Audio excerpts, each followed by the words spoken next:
क्या हम भगवान बन सकते हैं? ये सवाल थोड़ा हैवी लग रहा होगा, लेकिन आज साइंस हमें उस मोड़ पर ले आई है जहां हम क्रिएशन की बाउंड्री को क्रॉस कर रहे हैं। कल्पना करिए एक ऐसी दुनिया जहां हम लाइफ को बॉर्न नहीं बल्कि बिल्ड करते हैं। मैं जेनेटिक इंजीनियर की बात नहीं कर रहा, जहां बैक्टीरिया का डीएनए थोड़ा चेंज कर देते हैं। मैं बात कर रहा हूँ आर्टिफिशियल सेल्स की। एक ऐसा सेल्स जो नेचर ने नहीं बनाया बल्कि इंसान ने लैब में केमिकल जोड़ जोड़ कर बनाया है फ्रॉम स्क्रैच। इस साल 2024 और 2025 में साइंटिस्ट ने कुछ ऐसा ब्रेक थ्रू किया है जो साइंस फिक्शन को रियलिटी बना रहे हैं। हमने जिंदा मेम्ब्रेन्स बना ली है, हमने डीएनए को इवॉल्व होना सिखा दिया है, और ये सब बिना किसी पुराने जीव को यूज किए हुए हुआ है। आज की वीडियो में हम डीप डाइव करेंगे सिंथेटिक बायोलॉजी की दुनिया में। हम देखेंगे कैसे इंडिया के एक साइंटिस्ट ने 1960 में ही इसकी शुरुआत कर दी थी, और कैसे आज 2025 में हम कैंसर को मारने वाले स्मार्ट सेल्स बना रहे हैं। तो चलिए शुरू करते हैं लाइफ की कहानी। सिंथेटिक बायोलॉजी में दो तरीके यानी दो अप्रोच होती है। पहली है टॉप डाउन अप्रोच। इसका मतलब है आप एक एग्जिस्टिंग कार लीजिए, मानो फरारी यानी एक बैक्टीरिया, और उसका इंजन बदल दीजिए। क्रेग वेंटर जैसे साइंटिस्ट ने यही किया था। उन्होंने एक बैक्टीरिया का डीएनए निकाला और अपना सिंथेटिक डीएनए डाल दिया। सेल तो जिंदा हो गया लेकिन बॉडी पुराना ही था। लेकिन दूसरा तरीका बहुत मुश्किल है, और वही हमारा आज का टॉपिक है, बॉटम अप अप्रोच। यहाँ हम बनी बनाई कार नहीं लेते, हम नट्स, बोल्ट्स और टायर खुद बनाते हैं यूजिंग नॉन लिविंग केमिकल्स। हम पूछते हैं क्या हम नॉन लिविंग मैटर जैसे फैट्स और प्रोटीन को मिक्स करके एक जिंदा सेल बना सकते हैं? साइंटिस्ट कहते हैं कि लाइफ के तीन पिलर हैं, कंटेनर यानी बॉडी, दूसरा सॉफ्टवेयर यानी दिमाग, तीसरा फ्यूल यानी एनर्जी। अगर हम ये तीनों लैब में बना सके तो हम लाइफ क्रिएट कर सकते हैं। लेकिन इससे पहले कि हम 2025 की हाईटेक लैब में चले, हमें थोड़ा पीछे जाना होगा। 1963 में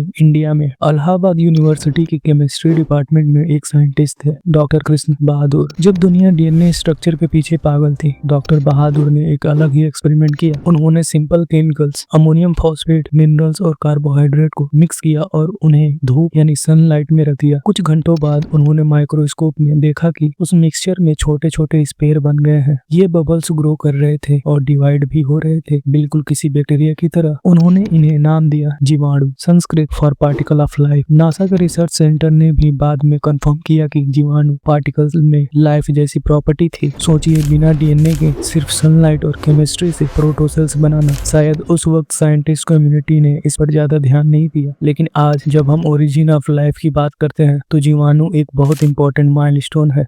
फास्ट फॉरवर्ड 2025। आर्टिफिशियल सेल्स बनाने में सबसे बड़ी प्रॉब्लम थी मेम्ब्रेन, सेल की स्किन। पहले हम जो मेम्ब्रेन्स बनाते थे वो स्टैटिक होती थी, वो बस प्लास्टिक के गुब्बारे जैसी थी, ना बड़ी होती थी ना रिपेयर होती थी। लेकिन मई 2025 में नील देवराज और उनकी टीम ने नेचर केमिस्ट्री में एक पेपर पब्लिश किया जिसने सब हिला दिया। उन्होंने बनाया एबायोटिक लिपिड मेटाबॉलिज्म। समझने की कोशिश करते हैं। हमारे सेल में एंजाइम्स यानी प्रोटीन्स होते हैं जो मेम्ब्रेन बनाते हैं, लेकिन देवराज की टीम ने बिना किसी प्रोटीन के सिर्फ केमिस्ट्री यूज करके एक ऐसा सिस्टम बनाया जहां लिपिड खुद ब खुद मेम्ब्रेन में जुड़ते जाते हैं। ये मेम्ब्रेन जिंदा है, ये ग्रो करती हैं, और अगर इन्वायरमेंट चेंज हो तो ये अपना स्ट्रक्चर बदल लेती हैं। Phase transition. इसका मतलब है हमने फाइनली एक ऐसा शरीर बना लिया है जो खुद को मेंटेन कर सकता है, just like a living cells.